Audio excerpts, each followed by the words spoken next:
Imagine standing at the very pinnacle of human achievement. Your name is whispered with reverence in the grandest halls of learning. Your works are studied by scholars, your genius acknowledged by critics, your wealth abundant, your family loving. You have attained everything society promises will bring fulfillment, yet you find yourself staring into an abyss so profound, so terrifying, that the thought of continuing to exist becomes almost unbearable. This was not a hypothetical scenario. This was the lived reality of Leo Tolstoy, one of history's most brilliant literary minds, the man who gave the world War and Peace, and Anna Karenina, masterpieces that continue to captivate readers centuries later, found himself drowning in an existential crisis that nearly drove him to suicide. His journey from despair to meaning offers us something far more valuable than literary genius. It offers us a roadmap through the wilderness of existence, a wilderness we all must traverse. Leo Tolstoy was born in 1828 into Russian aristocracy. His early life was precisely what one might expect from a young nobleman of his era: privileged, indulgent, and largely unexamined. He gambled away fortunes, engaged in numerous affairs, and pursued pleasures with the reckless abandon of youth. Like many intellectuals of his time, he placed his faith in reason, in science, in the forward march of human progress. By his 20s, Tolstoy had already begun establishing himself as a writer of remarkable talent. By his 40s, he had ascended to literary immortality. War and Peace, published when he was in his late 30s, was immediately recognized as a monumental achievement, a work that somehow managed to capture the sweeping panorama of history while simultaneously delving into the intricate complexities of human nature. Anna Karenina followed, cementing his reputation as perhaps the greatest novelist who had ever lived. The world lay at his feet.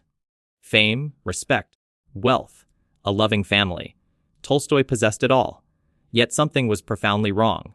The more he accomplished, the more he was tormented by a chilling realization: death awaited him, as it awaits us all. And in death's cold light, what did his achievements matter? His books would turn to dust. His name would eventually be forgotten. Everything he had built would be erased by time's relentless passage. Is there any meaning in my life that will not be annihilated by the inevitability of death? He wrote in his journal. This question, simple yet devastating, became his torment and obsession. Tolstoy was hardly alone in his existential despair. Throughout history, the greatest minds have wrestled with this very question. Arthur Schopenhauer described life as an endless cycle of suffering, where desires lead only to temporary satisfaction before giving way to new cravings. Friedrich Nietzsche famously declared that traditional sources of meaning, religion, morality, culture, were merely illusions that humanity had outgrown. Even today, with all our scientific advancements and psychological insights, we struggle to provide a definitive answer to the question that haunted Tolstoy: why live at all? What purpose can our brief existence serve in a universe that will continue long after we are gone? Desperate for answers, Tolstoy turned to philosophy. He immersed himself in the works of Plato, Socrates, Kant, and Descartes. He searched for a logical foundation for existence, some rational explanation that would make sense of it all.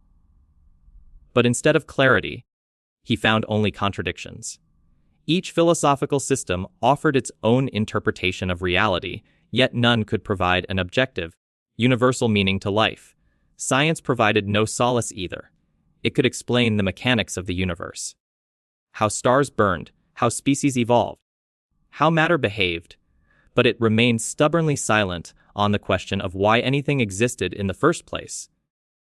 The laws of physics could describe the movement of particles, but they could not tell Tolstoy why he should continue drawing breath when every breath led him closer to oblivion. At the very nadir of his despair, Tolstoy made a curious observation. The peasants, those simple, uneducated people who toiled in the fields and lived humble lives, did not seem to suffer from the same existential torment that plagued him and his intellectual peers. Despite having little wealth, little power, and no philosophical education, they lived with a quiet, unshakable sense of purpose. What did they know that he did not? As Tolstoy began to examine their lives more closely, he noticed a pattern.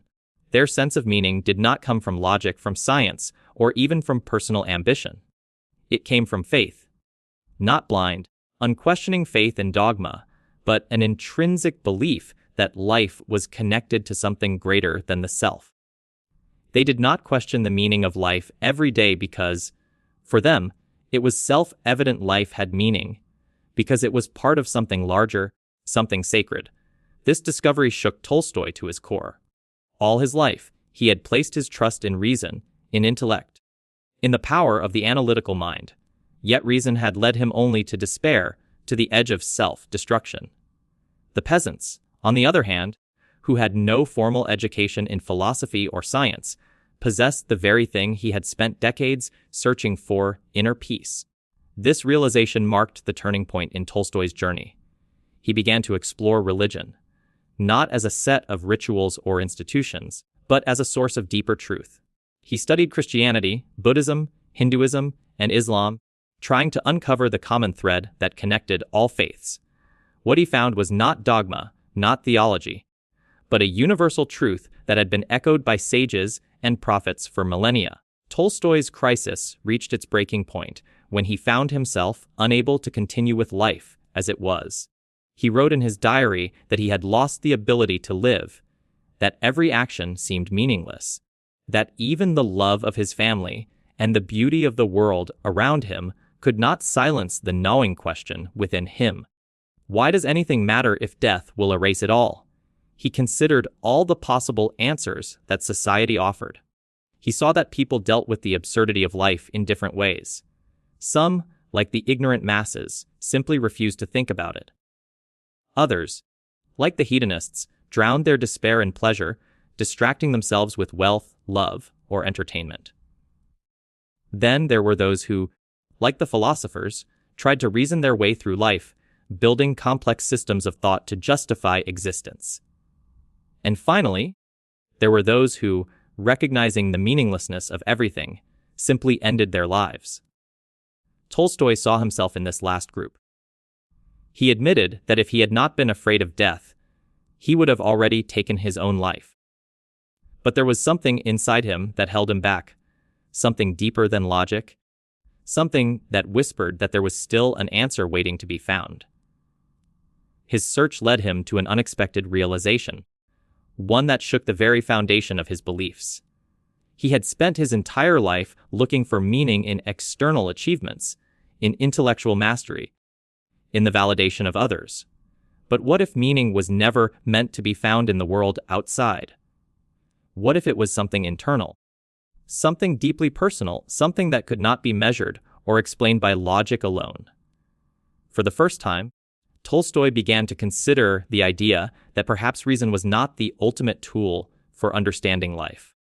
Perhaps the truth he was searching for could not be proven in the way a mathematical equation could be solved, but could only be felt, experienced, and lived.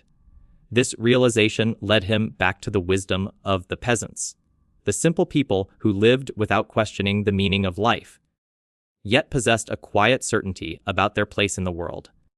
They were not tormented by the thoughts that consumed him. Why? Because they lived by faith. Faith. This was a word that Tolstoy had long dismissed. As an intellectual, he had seen faith as an outdated concept, a relic of an unenlightened past. He had assumed that belief in something beyond reason was a sign of weakness, a way for people to escape the harsh realities of existence. But now, standing at the edge of despair, he began to see it differently. Faith, he realized, was not about blindly accepting religious doctrine. It was not about believing in fairy tales or supernatural forces. It was something much more essential. Faith was the conviction that life had meaning, even if that meaning could not be fully explained. It was the belief that existence was part of a greater order, a higher purpose, even if the full nature of that purpose remained unknown. This revelation did not come easily to him. He resisted it, fought against it, tried to disprove it. But the more he searched for meaning through logic alone, the more he saw the limitations of reason. Science could describe the mechanics of the universe, but it could not tell him why the universe existed in the first place. Philosophy could analyze the structures of thought, but it could not give him a reason to keep living. In contrast, faith provided something that reason never could, an answer that satisfied the soul. Tolstoy turned to the teachings of Jesus, not as an institutionalized religion, but as a philosophy of life. He was drawn not to the dogma of the church, which he saw as corrupt and self-serving, but to the simple, powerful truths that lay at the heart of Christ's message of love, humility, service, and the idea that life's purpose was not found in personal ambition, but in connection with others. The more he explored this idea, the more he saw it reflected in other traditions as well. The Buddha had taught that suffering came from attachment, that true peace came from surrendering the ego. Hindu philosophy spoke of the illusion of the self, the interconnectedness of all things. The Stoics believed that wisdom came from accepting life as it was, rather than constantly fighting against it. Slowly, Tolstoy began to reconstruct his understanding of life. He let go of the desperate need to explain everything through reason alone and embraced a deeper, more intuitive understanding. He saw that meaning was not something to be found in books, in wealth, or in fame. Meaning was something to be lived. He abandoned his previous way of life. He rejected his aristocratic privileges, renounced his wealth, and sought to live as simply as possible. He dedicated himself to serving others, to practicing kindness, to embracing a life of humility. And for the first time in decades, he felt peace. But here we must pause and ask a question: is faith really the answer? Tolstoy found his meaning through faith. But does that mean the same path will work for everyone? This is where his story takes an even more fascinating turn, because while he believed he had solved the riddle of life, his journey did not end there. In fact, his new understanding led him into even greater conflict, both with the world around him and within himself. Tolstoy's transformation was not just personal, it became a revolution in thought, one that would challenge the very fabric of the world around him. He had found an answer to his own crisis, but that answer came with consequences. Because the moment he embraced a life of faith, simplicity, and moral clarity, he found himself at odds with nearly everything he had once been a part of. The first to feel the weight of his change was his own family. His wife, Sophia, who had stood by him through his years of literary triumph, was devastated by his rejection of wealth and status. For decades, she had managed his estate, supported his career, and helped publish his masterpieces. Now he was turning his back on everything they had built together. He no longer believed in private property, no longer saw value in material success, no longer cared for the aristocratic life that had once defined them. This led to deep conflicts between them. She begged him not to give away their wealth, fearing for the future of their children. She accused him of being irresponsible, of abandoning his duties as a husband and father in pursuit of an impossible ideal. Tolstoy, in turn, saw her resistance as proof of the corruption of society, a world where even love and family could be consumed by greed and attachment to possessions. But his conflict with Sophia was only the beginning. His radical new beliefs soon made him an enemy of the very institution that claimed to uphold faith, the Russian Orthodox Church. Tolstoy believed that the Church had betrayed the true teachings of Christ. He saw how religion had been twisted to serve the powerful, how it had become an instrument of oppression rather than liberation. The Church preached obedience to the state, supported war, and demanded blind submission, all while accumulating wealth and influence. In Tolstoy's eyes, this was not the message of Jesus. The real essence of Christ's teachings, he argued, was a call to love, to serve others, to reject violence and materialism. He wrote extensively about his criticisms of organized religion, and for this, the Church condemned him. In 1901, he was officially excommunicated. This was a public rejection, a declaration that Tolstoy was no longer part of the faith he had embraced so deeply. But instead of breaking him, this rejection only confirmed what he already believed, that truth was not found in institutions, in rituals, or in doctrines, but in the way one lived their life, he continued to spread his message through essays, letters, and even direct action. He inspired a movement, groups of followers now known as the Tolstoyans, who sought to live according to his vision. They rejected wealth, refused to participate in violence, and sought to live in harmony with nature and with each other. His writings would go on to influence some of the greatest figures of the 20th century, including Mahatma Gandhi, who credited Tolstoy with shaping his philosophy of non-violent resistance. But despite all of this, despite having seemingly found the answer to life's greatest question, Tolstoy was not at peace. The battle between his ideals and reality was relentless. The tension in his family never resolved. The world did not embrace his vision the way he had hoped. Even among his followers, contradictions and divisions emerged. And so, in 1910, at the age of 82, Tolstoy did something that shocked everyone. He walked away from everything. One night, without telling his family, he left his home, taking only a few possessions with him. He boarded a train, heading into the unknown. His health was failing, his body weak, but he was driven by an overwhelming need to escape, to live fully by the principles he had come to believe in. It was during this journey that Tolstoy fell gravely ill. Stranded at a remote railway station, he was taken to a small caretaker's home, where he spent his final days. He was surrounded by a few close companions, but not by his family. His wife arrived only after it was too late. And there, in that humble setting, one of the greatest minds in history took his final breath. His death was a moment of reflection for the world. Here was a man who had everything: fame, fortune, power, yet had given it all up in search of a truth deeper than any worldly success. And whether or not one agrees with his conclusions, one thing is undeniable: he lived and died in relentless pursuit of meaning. But here is where the real question lies: did Tolstoy truly find the ultimate answer? He believed that faith gave life meaning, but he also struggled with doubt until the very end. He rejected the material world, yet he could never fully escape its pull. He sought to change humanity, yet humanity continued in its ways unchanged. So what does this tell us? What can we learn from Tolstoy's search? Perhaps the first lesson is this: the search for meaning is not a destination, it is a way of living. Tolstoy never settled. He never reached a single, absolute conclusion and stayed there. Instead, he lived in constant evolution.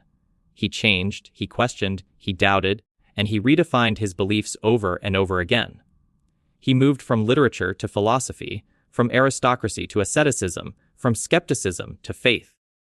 His life was not about finding a final answer, it was about continuously engaging with the question.